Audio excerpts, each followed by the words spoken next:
lags personally and internally. I assume that everyone recalls, for a night or two this year, I started out on the basis of pointing out that there is a lag between what even seems to be an attempted change, for someone to think that they would like to change.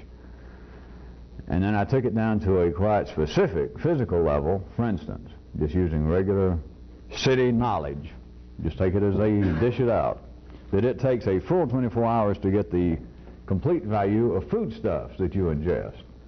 That there is no way that you can prime yourself up just food-wise right quick. And conversely, they say that by their own statistics and research that heavy drinkers, constant drinkers, should they quit, that they say it takes 8 weeks for all the alcohol to disappear from the blood, which is another story I don't even like to think about.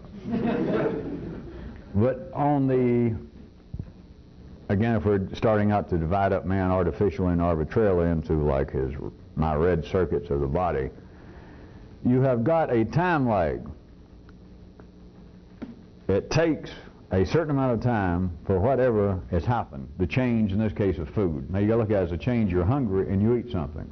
So their foodstuffs, their energies going to be converted. But there is a time lag for this to be fully noted, completely used. In the case that they normally say is 24 hours before the full effect that you have completely used up and taken full advantage of whatever foodstuffs you ingested the day before, the 24 hours before. There is also, now I'm taking it into a new area tonight, I'm just trying to refresh your memory for a second. There is also that which I did not go into. There is an emotional lag. There is no such thing as a quick emotional fix. This is one reason that psychiatry, just one of the reasons, again, I've got to point out to you, or I should point out, that the institution of psychiatry in the city, of course, like any institution, is not actually in charge of, is not really charged with successfully completing what they believe, what they state is their purpose. That is to cure people, whatever that is. So you understanding that, you're recalling that it's still not the purpose, so nothing is wrong. But even should now life try to accelerate in some way along the line of so-called emotional changes, that too would not be possible. There's a time lag. In psychiatry, what I was really referring to specifically was the talking analysis. That when something seems to happen, it will either make a write-up somewhere in an academic journal, or it will end up in popular periodicals, or it will start ending up in the movies. It is something to note when someone apparently, let's take the movies, I assume more of you have seen psychiatrists at work in talking analysis than you have in person, I'll at least hope you have. That it is a major breakthrough.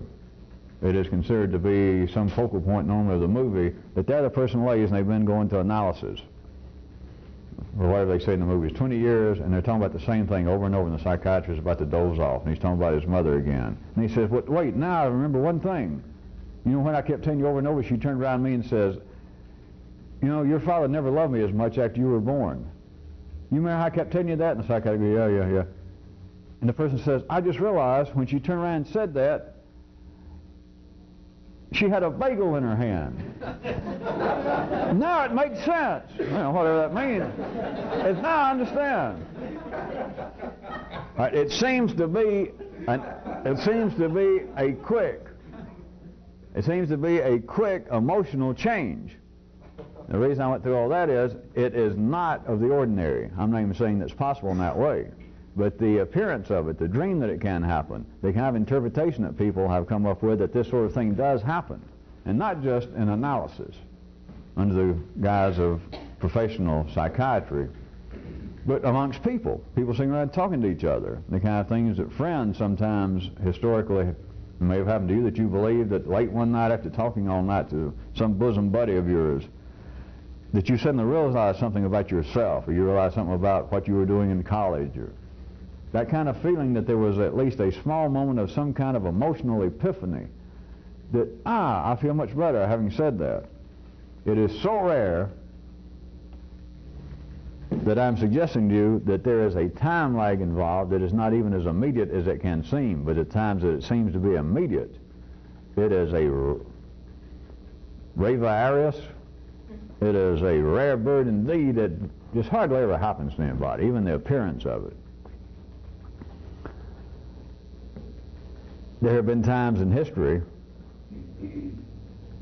according to history, that people have had moments of some very deep, very instantaneous change in what appeared to be their emotional makeup. And it is looked on as being just this side of miraculous.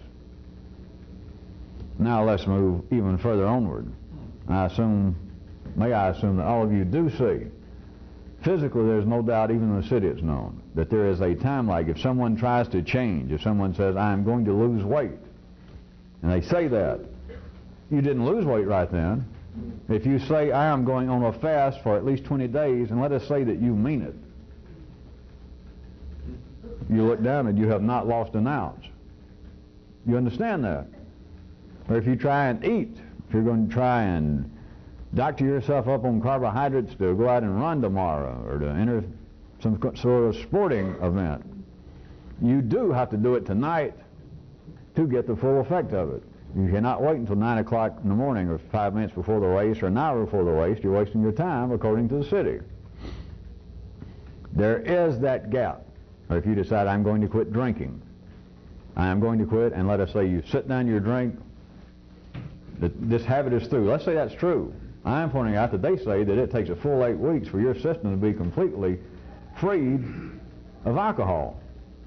So you have got these kind of time lags that apparently no one can do anything about. No one even questions it. You also have those kind of time lags in what would appear to be, to artificially and arbitrarily isolate again, a man's emotional life. That he can say, I'm going to make some change. I'm beginning to sense the folly of my ill treatment of my wife, my husband, my children. I am going to change. But there is no change right then any more than there is to say something that you meant it with all the little molecules that could talk right at that second, that I am going to quit eating so much. I'm going on a diet starting right now, but I still haven't lost any weight. A person can say, I am going to curb my temper. I'm going to pay more attention. And in California, I guess they'd say, I'm going to give more quality time to my family.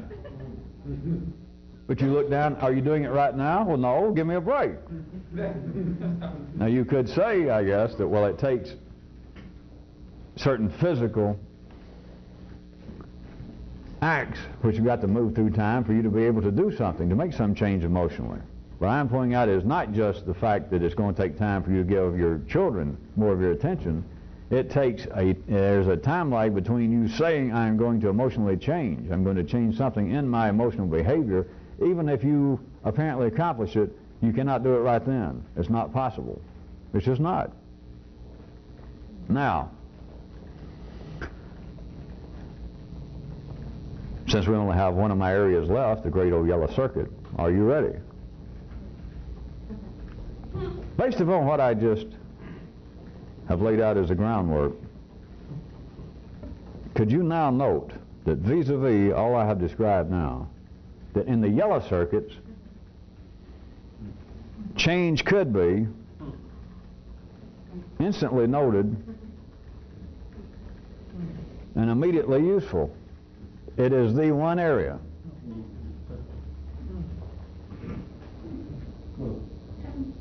Sounds like a Baptist church all right.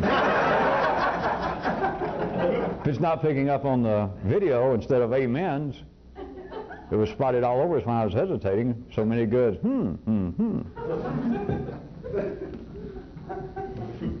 Compared to what would apparently be a man's physical existence, attempted change, the feeding thereof, the cleaning up thereof, same in his apparent emotional being a quite similar situation. Compared to those two, the yellow circuit, the yellow circuits,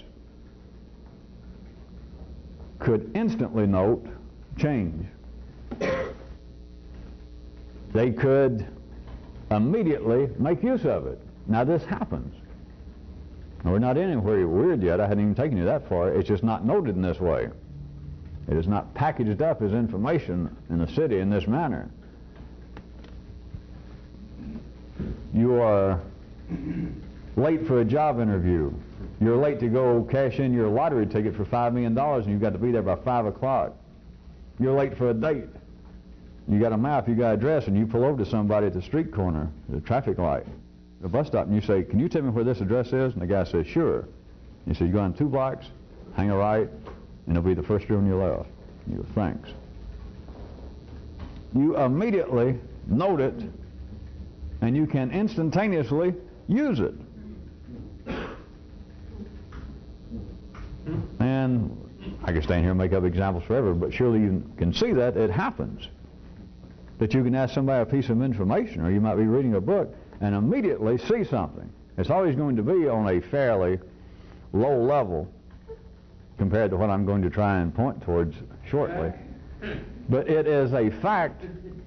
There's nothing strange, there's nothing debatable about it, compared to the time lag involved with you fully noting, in the full sense of noting, and completely utilizing food, and compared to the time lag of people saying, quite seriously, and attempting, that I'm going to change my emotional behavior, and it cannot be done right this second. Compared to that, the yellow circuits can instantly note a change, and the change is new information. Now, of course, the point of finding your way to this address and other smaller things, or reading how you might repair a frayed electrical cord, some little piece of information that was useful to you at that second,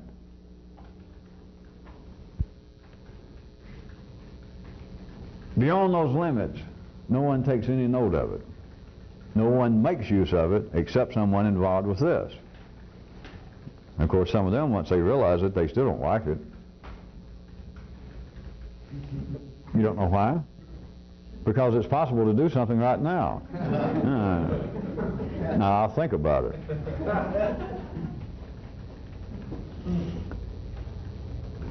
New information, and if you understand that your own personal experience, if you're doing it with a certain kind of additional intelligence, is equal to new information. Not run-of-the-mill live and learn in the city, which is live and learn and live and learn and live and learn and live and learn. But new information / experience taken through the yellow circuits, even at the ordinary level, but now I'm going to try and encourage you to think even up to a level of new intelligence. But even at the ordinary level, the information, the experience, can be immediately assimilated. It can be immediately used to close up gaps, fill in the lags, and it begins to make maximum use of another unique feature of the yellow circuits compared to the other two. That is, it has a greater elasticity of its body. I would suggest to you, if you want to try and consider it before it gets too abstract for some of you, back to the good, comfortable physical levels, the body, eating food. There are limits to the elastic body of the body. Now, you know that whether you know it or not. There is a limit to how fat you can get, to pick out obvious ones. There's a limit to how skinny you can get. There's a limit to how tall you're going to be. You can play with your body. You can lose weight. You could put on weight. You could build muscle. You can lose muscle tone. You can be in better shape through exercise from city views, or you can be in worse shape through lack of exercise and poor nutrition and whatever they call it in the city. But there are limits within which you have got to operate, or you will, I believe they call it, die. So you can stretch the body some. You can put on weight, you can lose weight. But in each person there is a limit. There is a molecular, there is an atomic limit after which this new force, such as let's say you're trying to lose weight, that this new force deforms you, the body of you, compared to what it was. But there is a limit past which you're going to do yourself damage. There is that same sort of elastic limit, like everything else, on apparently a man's emotions. That people can, even under what seems to be real duress, that is a real new force outside in life, that they can change emotionally only so much, and then they, I believe they call it in the city, crack. You can, in the city, you can only take so much, I believe as they call it, stress, pressure, which is simply another force. A person can apparently undergo some sort of change in their emotional behavior through some ordinary stressful situation, such as the death of their family, the death of their husband or wife, their children. And that people do, there's no doubt, that you see them later and they do not emotionally seem to have the same body they had. They're duller, usually. Apparently more passive from observation externally. It seems as though the wind has been knocked out of their sails to some degree, that sort of thing. They may still go ahead and function. They still may live another 30 or 40 years, but they're not the same person. Now, if it goes too far, and the body cannot come back within the limits, within the elastic limits of their particular being, they'll crack. They cannot function at the city level, and they got to be put away. So the city says. I simply want you to see that there is a quite defined, if you can see it, and a quite refined limit in which a person can, even mechanically, even in the city, emotionally stretch. Somebody can apparently undergo, as they call it, religious epiphanies, I guess, conversions, and say, my whole life is different. You know, all you got to do is be around them if you knew them, and their life is not all that much different. Now, they may have stopped some behavioral habits, but at any rate, there is a quite limited range through which a person can exercise the elasticity of their body, of their emotions, without cracking. That is, without becoming permanently deformed. And at the city level, that is not acceptable. Now back to the yellow circuits. Now back to the human intellect. Compared to the other two, the restraints are hardly in the same ball game. Now, I have pointed out many, many times to you people that the human mind loves to say to itself, and it loves to write, especially those that are wired up a certain way to be writers about such crap, stuff, matters, that they love to write ideas such as the human mind is infinite. And I keep pointing out to you it's not. In words to that effect. And I keep pointing out to you in the kind of exercises and excursions and tasks and things I've given throughout the years, to try and see with no great effort, no great mystical quest, all you got to do is what? Not even leave your room. In the privacy of your own head, you find out if the human intellect is infinite, then I got a second. The mind is not working right because if you've got the need to do this, once it's pointed out, then you've got the ability, as you look in and see, well, if my mind's infinite, I hadn't even gotten out of the neighborhood yet because I keep thinking the same things over and over and over and over. I pointed out, you can see it. But, in part of my misleading, and some of you taking it as misdirection, I never did say that it wasn't possible for the mind to be infinite. But it is not operated thusly. No one takes advantage of it. Now, somewhat of an aside, but an important aside. Under ordinary conditions in the city, some people, and it normally comes about through drugs of all sorts, including alcohol, or all sorts of other drugs, that people have tried to expand the elasticity of the mind, and they go too far with it because everything has a limit, and they snap. It's one of the few ways the city keeps confusing. They even keep wondering if they're not confusing emotional illness and mental illness. Emotional problems, mental problems. There's no such thing as a mental problem, not in the sense that your mind is confused or that your mind has been hurt. I'm not talking about your brain now, I'm not talking about brain damage. But your mind does not get hurt. There's no such thing as mental problems. They're brain problems. And then there are problems, according to the city, remember that now, according to the city, that there are problems between the nervous system and other systems within the being of man. So that people apparently are crippled in their feelings. And they call them emotional ills in the city, and sometimes I said they call them intellectual or mental ills, and they're not. But that was the aside. To point out that people have experience, quite ordinary people, but they normally considered they were on an extraordinary quest of some kind by taking drugs to try and expand their consciousness, as it used to be called.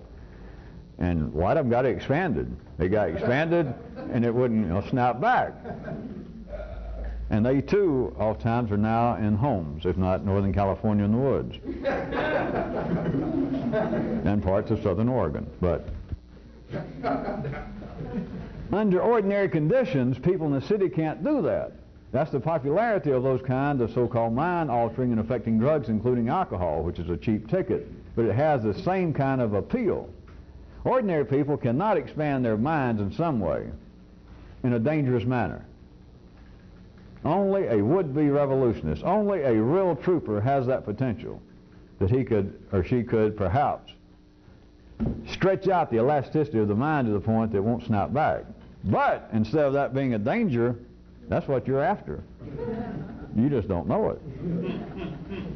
It is a permanent, self-inflicted deformity. It is to apply pressure and to push, to stretch the elastic limit of the body of the mind, the intellect, to the point that it does not snap back. But you've got to do it yourself if it's possible. There's no assistance. You can't use some kind of drug. You cannot use anything except what seems to be the self-induced, the self-produced drugs to change your own hormonal flows, to change your own operation of the nervous system.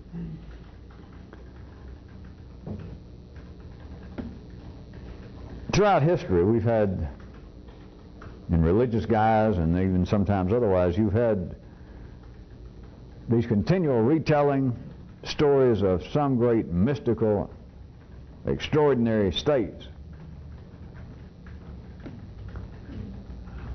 You can consider this another aside, but I can't resist sometimes trying to get you people to piece together how history is so spotty that all you've got is the spots and nobody sees the leopard. These so-called mystical, and they may have thought they was religious, but these extraordinary states that people say, my mind was blown, if they'd used terminology like that 3,000 years ago. When these actually happened, all it was a fully realized, instant utilization of intellectual change. And that's what knocked them down. It wasn't the spirits from the heavens. It wasn't angels. It was an instant, fully utilized change in the intelligence. Not the body. Now everything's tied together. Oftentimes that kind of thing happened. All right, an aside to an aside. People used to fast. You know, I assume you know that. Beat themselves, do all kinds of weird stuff, go without sex. And then they would try to do things emotionally. They'd go out in the street and say, woe is me, everybody spit on me, everybody beat on me, everybody tell me boo on you. Or if they wanted to do it in the privacy of their own little cell, they'd pray, meditate, crying out, I'm no good, I'm no good, I'm no good, which is, they didn't know what they were doing. It was an attempt to turn the intellect back upon its own nervous system and change the hormonal balance to have a genetic effect on itself right then. But at any rate, they called it all kinds of things, spiritual, trying to be humble and all that. But all of that, my aside to the original aside, is it kind of softens up the entire being of man. And sometimes this change of mind did occur. And it makes history books. It comes out in all sorts of weird ways, of course, that so-and-so was walking down a highway outside of Rome, and they found him 2 hours later laying in a ditch, kicking and foaming at the mouth, and he stood up, and they said, what happened? You look like you've seen God. And he said, that's it. You took the words right out of my mouth. You look like you've seen something terrible, like I don't know the truth. And he said, that's it, that's it.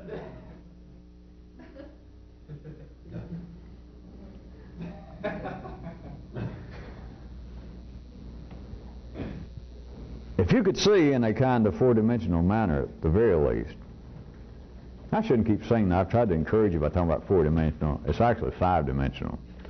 I just hate to have to jump from 3 to 5 originally. So I keep trying to encourage a little bit, like, well, if you can get some continuing sensation of time running through all this, and that's the fourth dimension. Then you got your hands on something. You got to do better than that. But at any rate, if you could begin to see just in your own intelligence, to actually use what everybody else thinks of, or what they call the imagination, you could see that these gaps that create, and vice versa, some success in life, the need for people to be validated in everything they think and feel and do, that these holes, these gaps, can be closed up just as quickly as closing up the gaps between two neurons. Because if you stretch your intelligence to the point that is a kind of new intelligence, there are no longer any gaps. You no longer see spots, you see leopards. And then you no longer just see leopards, you see leopards everywhere. Now, of course, I don't mean that literally, but you look across the spectrum of time, and there's no time that there was no leopards. Not no leopards. Because if there was not no leopards, there'd be no leopards. And if there were no leopards, there would not be everything that's not leopards. You remember that.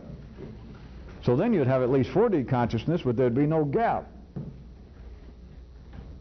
There would not be the missing pieces. You would see that this spot is connected to this spot because it's on the skin of the same animal. Nobody likes that? The skin of the animal is life. And everybody that believes I'm seeing pieces over here, and I don't know, it might have some theoretical connection to this over here. Well, as John Locke used to say, bullshit.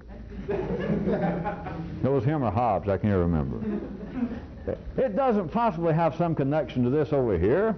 If you see a spot over here and you see a spot over here, you know you're looking at leopard skin.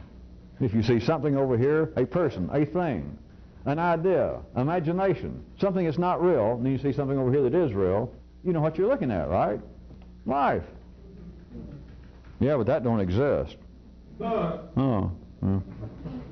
Well, it may exist, but it's got nothing to do with this.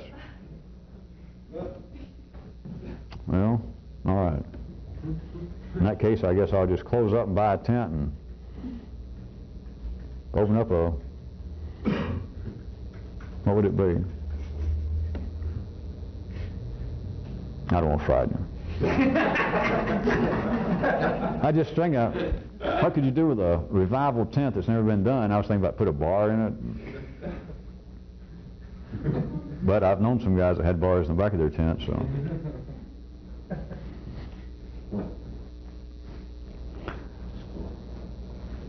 Beyond this,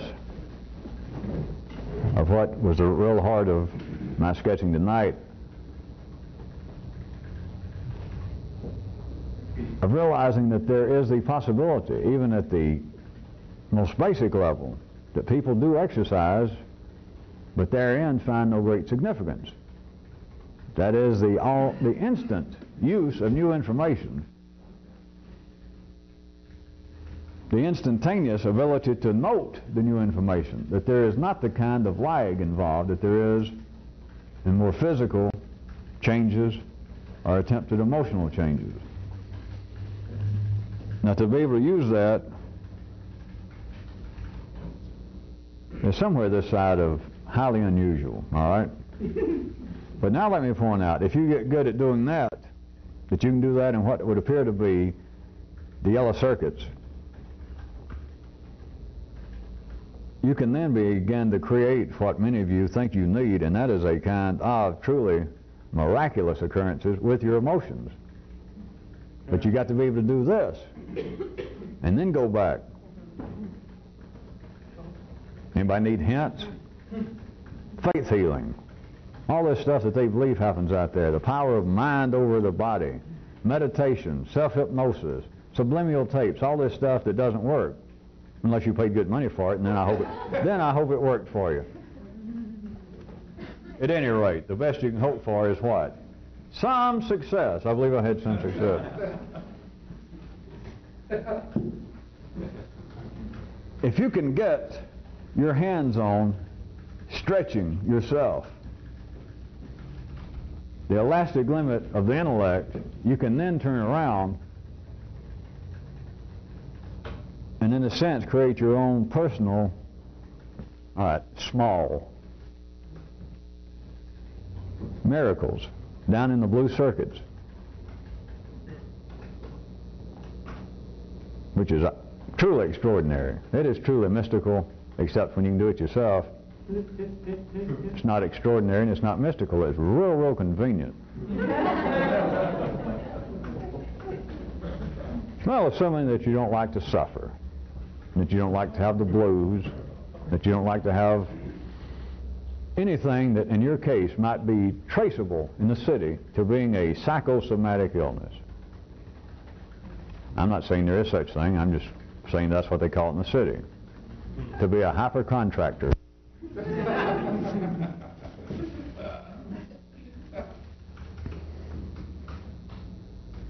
All right. How about SH time? Serious hint. Serious hint.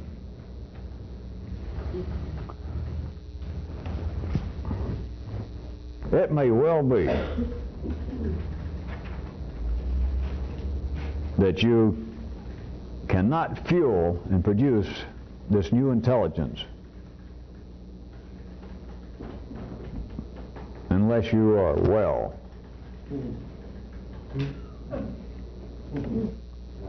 And it may be that you cannot be completely healthy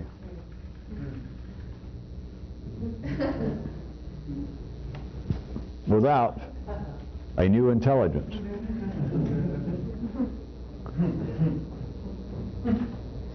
I give this as a serious hint. But city consciousness would say we're back to the great wall of binary impossibilities. We're into some kind of self-feeding, even self-destroying closed loop, some kind of feedback loop to say that you cannot have a new intelligence unless you are truly well and healthy, and you cannot be truly, actually well unless you have a new intelligence. And city consciousness says quite rightly within the framework of its own limitations that that cannot be. It just simply cannot be.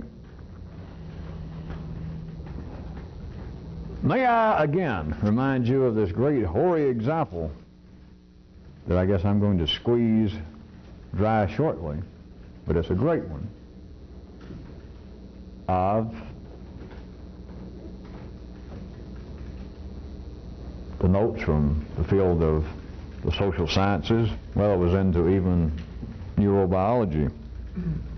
That perhaps there is some basis for shyness being genetic. That may be true.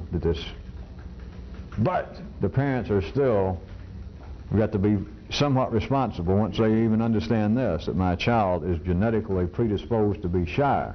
It may well be, but parents, you've got the responsibility to see to it that there are no untoward pressures there in the family unit to exacerbate this. The thing that apparently one part life turns to and says you are in charge of doing the seemingly impossible, while granting another part right there next to it, while conceding the change is impossible. In the city, of course, ordinary intelligence is correct to say, well, all that's hogwash, it's impossible, because it simply is. Check with Bertrand Russell. Check with any book on symbolic logic. Check with your own malfunctioning city intelligence, and it says, no, you can't have it both ways. Now, this is a spot, and over here's a stripe. They don't match. You don't understand. What you've got is the outcome of some leopard that's been out fooling around with tigers. It's all in the same skin. It's still life. Now that example I keep using, can you see that there is no way out, there is no binary egress to say that you cannot be intelligent only if you're healthy, while saying that the only way you can be healthy is to be in some way newly intelligent. You can't have it both ways. Oh, yes, you can. How else could it be? If it worked one way and one way only, all you'd have is what? Some success.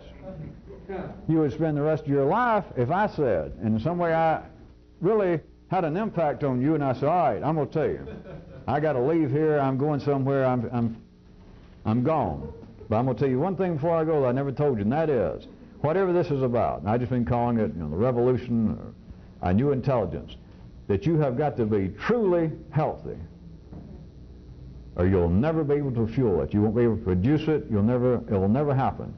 And I got to go. I'll never see you people again. But that's the one thing I haven't told you. And I left, and it really influenced you. Then what would you be doing from now on out?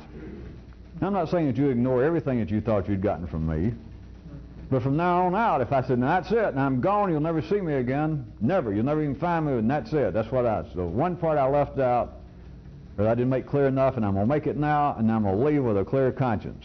Then, you would basically be on a good old linear arrow, would you not? Okay. That was his closing words. He said that was the one thing. And so then you would have, as the basis for what you were doing, as your continual backdrop, no matter if you tried many other little things that you had picked up from me, the main thing, the main push now would be, all right, I got to get healthy. That makes a lot of sense. I mean, he once pointed out, I used to suspect some of that, and he wouldn't talk about it, but now I know it's true. You've got to be healthy, and you could go into, you could start a whole new, some kind of pseudo-activity on that. It wouldn't be anything new, of course, but you could think of a new term for it, but you'd believe then, well, now, finally, there's something I can solidly work on, and that is to get myself healthy. Get myself healthy, keep myself healthy. And of course you can't do it. You're healthy a little bit, and then you're not healthy. We got to turn the tape over. Sometimes you got the tape running this way, and then you got to turn it back that way. Ooh, all right. Could I have all right, 3/7. All right, 3/5. I'm not trying to make it too complicated. 3/5 will be fine.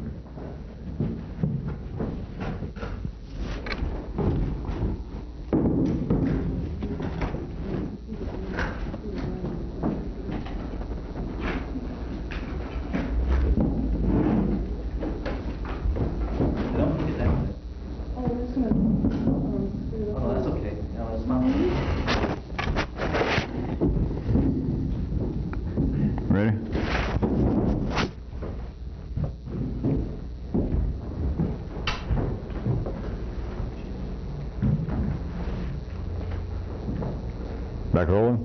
Yes. Everything going?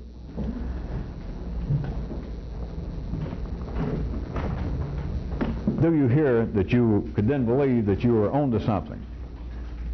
Don't sit there and let yourself argue my words. If this has been impressive enough this far, and if I left and said, that's the thing, you've got to understand, no matter how faithfully you attended meetings, no matter how much you have gone back and listened to tapes, that without a certain kind of true, and of course I'd insinuate that I might mean more than the average person would, that without true health, without you being absolutely well, new intelligence is a dream. And I left. Then you could feel as though I am on some direct path now. But all you'd ever have would be some success. You have got to be able to run it in both directions. You've got to be able to at least begin to glimpse when I say, as my serious hint for the night, that it may well be that without you being truly healthy and well, you cannot produce and fuel any new intelligence. And without new intelligence, you will never be completely well. Unless you see that that is possible. Unless you see that anything less than that is some success. Anything less than that is always the ersatz conclusiveness, which is no conclusion. That is, you're always keeping score. Am I any healthier than I was last week? Yes, last week I had a cold, now I don't have one.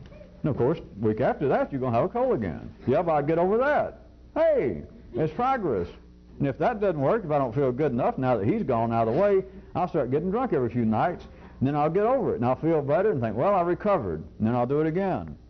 And periodically, I'll pull my back. And then when I get tired of that, I'll sprain my ankle. Now I'll take care of it, and I won't be able to run for a few days, and it'll get better, and I say, well, I'm over that. There's no doubt at the city that's some success. I hadn't beaten my wife now in 2 months. Well, this weekend maybe I'll catch up. But it seems as though it is some success. It can be measured. It can be charted. You can count your chickens. If you understand that what appears to be a closed, self-fueling, almost the true protective system. Some of you newer people never run across, I gave an excursion one time of people trying to devise what would be a foolproof burglar alarm system, that you had a building that you wanted to protect, that you had to get in and out, to construct a foolproof. Money is no object. And can it be done? I never did tell them that. But that was the point, that using ordinary intelligence, that is the limits, the potentials, the materials in the 3D world, that's impossible. If you can get in and you can get out, so can somebody else. Even though you're in charge, you got all the money you ever want to spend to build a foolproof one. There's no such thing, apparently. Can you turn that inside out into the fifth dimension and to see that apparently a closed system where one thing is true and its opposite is true? That is, a child can't be responsible. He's shy, and his genes made him shy, and there's no help. But his parents can help what their genes want to be. They're trying to be overbearing. Yes. But that is a true burglar alarm system. It is true protection. Or to say, well, wait, if whatever this new intelligence is, you say you can't have it without being healthy, but then you say you can't actually be healthy without the new intelligence, there's nowhere to start. That's it. See, if you've got somewhere to start, all you're going to get is a finish. If you've got somewhere to start, you're going to end up where? In the great world of SS. Some success, which is no success.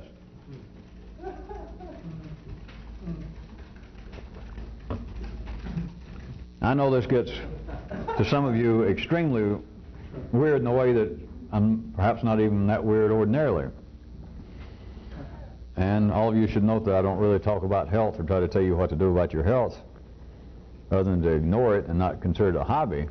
But I am also quite aware that some of you feel as though your health is just the burning issue in your life. And I've never told any of you that was your imagination. I've never told anybody that, hey, don't keep telling me how you have migraines or your stomach hurts all the time. I've never said that's your imagination. I've never said that to anybody. Because it's not your imagination, it's a headache and it's a stomach ache. But I am now tonight trying to hint to you that which I have never said directly and which can't really be said. That's why it is so strange. Because I was never going to turn this in any way into some sort of health farm. You've almost got to be, I've gone this far to refresh your memory to hint that you almost, before you ever met me, you almost had to have the potential to be unnaturally healthy.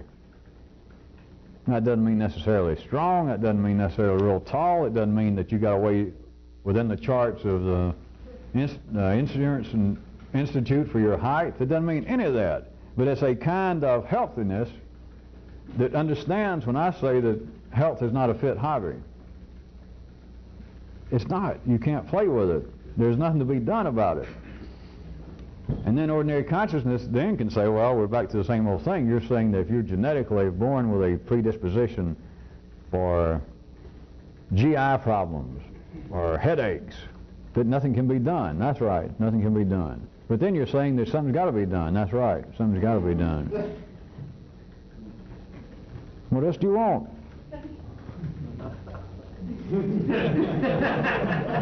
But I am telling you, you have got to be truly healthy to ever produce in you intelligence. But you got to understand that I'm hinting, well, you should already know that I've got to mean something a little more, a little different than just ordinary health. Because ordinary health fluctuates as well as the Dow Jones average. Ordinary health leads to death. No matter how healthy you are, you're going to die. The greatest athletes in the world that ever lived up until now died, didn't they? No matter how healthy you are, in the city sense, you're going to die. So, I'm talking about another kind of health. It's not completely estranged from that health, of course, or I would readily admit that it didn't matter what in the hell you did, and everybody could drink and take dope, do anything you wanted to. But it does. But that's small potatoes. That's post-Freudian psychological talk for you people who don't keep up with such matters. Small change. But it's the kind of thing that has to be done in the same way that if you're walking around all the time cramming a stick in your ear or in your eye, if you didn't catch on, I'd have to say, look, if you're going to keep hanging around here, don't do that.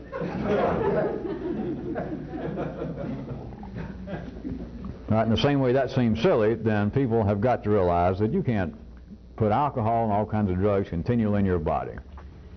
It's not good or bad. It's not a moral question whatsoever. It is a matter of quit sticking a stick in your eye. But then beyond that is what I mean by something else of saying you have got to be truly healthy. It may come to this, was my hint. That it may come down to the fact that unless you are in a particular way well, if you are not in a very specific manner healthy, producing anything new of a new intelligence will not come to pass. It is not possible. It is literally impossible. But without some kind of new intelligence, you're not ever going to be truly healthy. So if any of you find that to be an untenable position, guess where you are? You're in an untenable position. If any of you think, well, wait a minute, I hear that quite clearly, and all that does is immobilize me, consider yourself immobilized.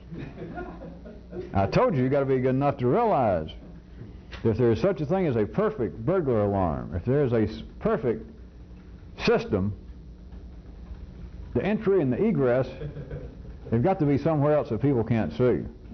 There's got to be a way in, there's got to be a way out. Either that, or there is no way in and there is no way out, which is the same thing. But if you believe it's just one or the other, you are immobilized. You are where you are. You do have a propensity to be shy, and it is genetic, and you can't help it, and you poor little kid. And of course, your parents, well, it's too late, but your parents should have been more particular about the kind of environmental effect they had on you, because perhaps now if they had acted otherwise, which was their duty, if they had acted otherwise, perhaps you would not now be so almost morbifically shy. So it's a little late, but shame on them. All right? You got to realize it's getting a little late, and it's shame on you. How much more time have you got for a time lag? That which a person can hear and begins to hear it, they can act on it. That which you begin to see by yourself, you can move on then. Here. It's going to take you a while to lose 10 pounds, if that's the point. It's going to apparently take you a while if you truly decide my temper, my fits of depression have got to stop. And I'm going to find something to do. Whatever you find to do, it's going to take a while. This, vis-a-vis the first two aspects of one's entire being, can instantly note new information and can immediately utilize it. And you do it in the crude, inescapable ways I point out, such as taking direction, finding out how to do a mathematical problem. You look, and there it is. And now I see. You instantly can assimilate it and use it.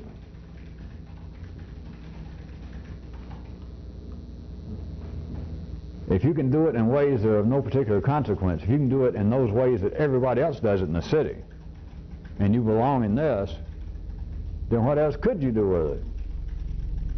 Look at the potential that's left that nobody else exercises.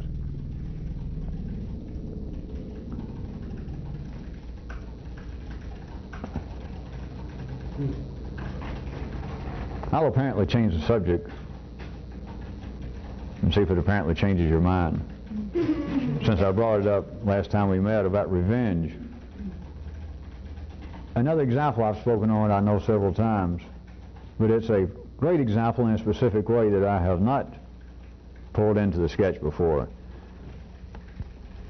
Throughout life's body, throughout life's time, it has had large segments of itself, or at least segments of itself, that have impact, denouncing revenge. And I guess most people are satisfied if you ask them, do you think revenge is probably a bad thing? Most people say, yeah, it probably is. And if you say, well, why do you say that? They would say things like, well, I don't know, my religion says that, you know, revenge should be left to the gods. It just doesn't seem morally right. I guess sometimes people feel like they want revenge, but we shouldn't do it. I don't know, it's just not right. It seems to be some sort of moral question. And it's not. It is on the surface. It is not at the some success level. But let me tell you why revenge, although people continue to do it, as always in life, there would not be the word revenge if nobody attempted to do it, and there would not be the denunciation of revenge by some aspects of life's body unless people were still doing it, unless life had some need for certain parts of itself to do it. But why is it so roundly, so consistently denounced? And I'm going to tell you. Because it is too much of a looking backward. Looking backward is necessary. It converts energy. I point out, among other things, that you can look at memory as being almost freeze-dried. But Mr. Birdseye didn't just learn how to do it with peas and beans, that life learned how to freeze up energy and store it away, and you can relive. It's never as good. Frozen peas are not as good as fresh peas. Remembering, somebody brings up, you remember Sam so-and-so? Yeah. That son of a bitch beat me out of $20 back in 1952. God, I hated him. But right then, and you do it, and you say, God, I hate it. You remember how that little weasel looked. And as the bus pulled off and he waved out the window at you, went, bye, and you realize, he got my $20. And that feeling of hatred, that good conversion of energy, even now, you can go, yeah, that weasel, I still remember it. And if I could suddenly jump out of the bush and say, all right, I see the enjoyment of hating that old guy, you go, yeah. And I can say, all right, now think back to the day it actually happened. You think back, and I say, now just let your little molecules try to speak up. Is it as much fun now? And you go, nah. If he was here, I'd still probably curse him or take a swack at him, but in other words, it's not as good warmed over, but it serves a purpose. But now back to a larger picture. One of the ways I want to show you what is lurking down inside the kind of murky place within life's body that all opposites, all contradictions, all paradoxes not only exist but are used. Then here we have revenge seems to be the denunciation of the same, seems to be a moral question of some kind. And it's not. The truth is, it has the inclination, the potential there, the potential is too great to waste time. There is too much of a looking back. Now you understand, too much of a looking back is sort of an understatement, because all revenge, of course, is based upon what? Something that happened to me. You don't seek revenge for something that hadn't happened yet. And so, to relive, to want revenge, to be aware of revenge, requires that you look back down the arrow of apparent three-dimensional time. Are you waiting for a greater punchline? Too much of a backward looking, too much of still playing in the past. It does convert some energy, but it's too much of it involved of looking back, which compared to other aspects that are possible is low-level conversion. You know, I was pointing out how nothing gets converted, and you remember Mr. Carnot's principle that no energy gets completely converted. It's not possible. But in the relative degree, that which you're doing in those kind of emotional apparent memories specifically is real inefficient. You should be able to hear that when I point out it is real inefficient. Trying to hate somebody in the past, trying to bring back the idea of revenge, trying to love somebody. Somebody says, hey, do you know who, you remember that girl named blah, blah, blah? You say, you mean the one I went with back in my junior year in college? I saw her the other day. Run into her down at a store. Tell me about her. Well, she even asked about you. Looks real good for her age. Down a big old rose. And you stand there and you go, God. And you, for a moment, it's like reliving. Jesus, I used to love that. God. And she still got long hair, and the guy goes, yeah. And you go, oh. But then you go, well, I'm late for an appointment. And it's not some kind of curse of the poetic gods or the gods of poetry, whichever would be worse. And it's not simply, you can explain it in pretty crude terms. You can attempt to explain it in psychological terms that, well, you know, the past and you don't love people as much and etc. I want you to see that looking backwards is not as efficient as what seems to be going on now. The conversion of energy is possible, or man would not have memory. Energy conversion is possible, but it is not the most efficient by any means to deal with the past. It is a low level. Now, since that is known in the laws of physics and chemistry, and now in my wonderful world of five-dimensional, whatever this is, can you also see, any of you who need any further impetus, as to why I apparently continually denounce memory? That is, in the sense about, oh, let me tell you what happened to me, or let me tell me what happened to me, to make any comment on what happened to you. Now, I can say, to what avail? It is to some avail. But the avail is back at the city level. If you're going to sit and live with that, and somebody says, hey, I saw so-and-so. You go, yeah? So you don't remember him? That's the guy beat you out $20, and you were mad as hell back then.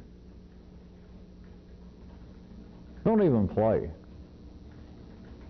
Or just say, hey, I saw that girl that you almost married. That girl that you were so crazy about. And she asked about you and said she hoped by now you were, you know, bald and fat. Don't play. To what avail? In the city it's to some avail. But if that is the level of energy, if that is the quality of fuel you're running on, then you are indeed, I guess, something back from the 60s or 70s, and you're still using lead, gasoline, and you're still around 87 or 88 octane, and you're not ever going to be able to run a Ferrari off that. You're never going to be able to fuel any kind of new intelligence if you're satisfied with that kind of energy. That you get, everybody at the city level can enjoy that now, of revenge, of all kinds of memories. But unless you can begin to, on your own, to sense, if not develop, a distaste for that, yeah, I can get into revenge. But in a sense, under the right conditions, I can get into getting drunk. And fall down, hurt myself, and get up the next day and feel like, you know, turkey shit. I guess I can get into it. Yeah, a little revenge. Yeah, tell me about it. He said, what about me? She said, what? Wait a minute. Now, are we talking about the same girl? And she was talking about me. Did she know that you still knew me? She knew that you might tell me that? Tell me again. She said that to me. Did you get her tag number? If you want to look at it that way, you can get some kind of energy. You might call it pleasure, fun. But if you are satisfied with that, or contrarily, if you're not developing a distaste for that, you're not healthy. You're not well. And you kind of dream about running a Ferrari, any kind of new intelligence, you're dreaming. You simply do not have the fuel for it. You do not know how to convert energy. If you're satisfied, how far do I have to take such parabolical ramblings?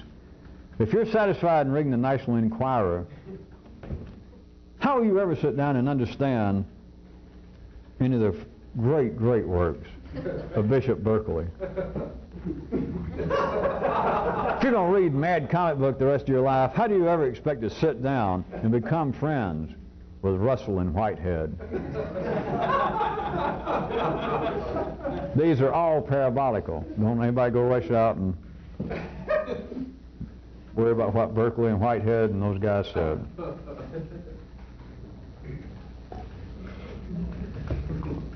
Every time you're dealing with a looking backward, you are not engaged personally with the most efficient form of energy conversion. That is a fact.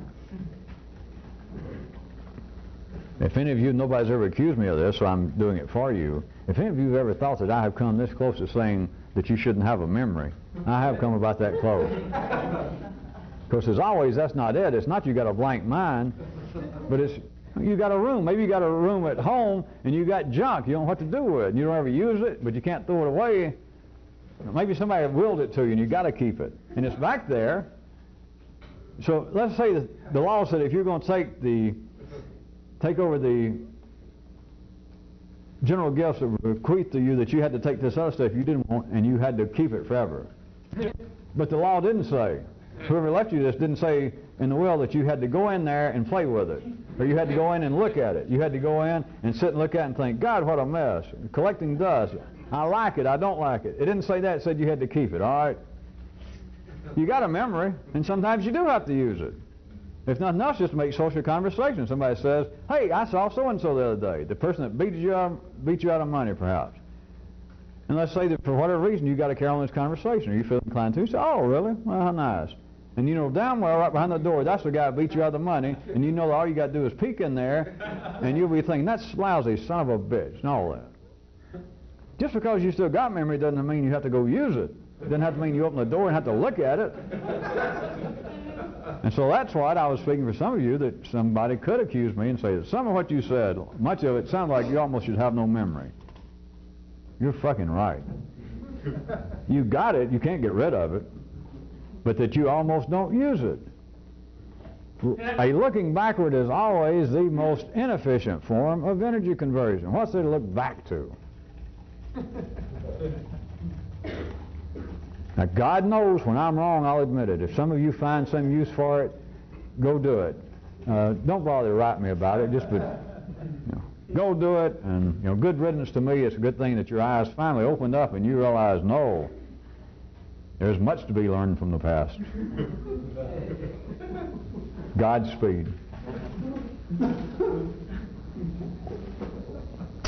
It's a good thing I'm not a cynic. I'd say there sure is, which is as witnessed by the fact of how intelligent humanity is. So there you are. In fact, that closes the subject for me. I don't have anything else to say. And not having anything else to say, I shan't.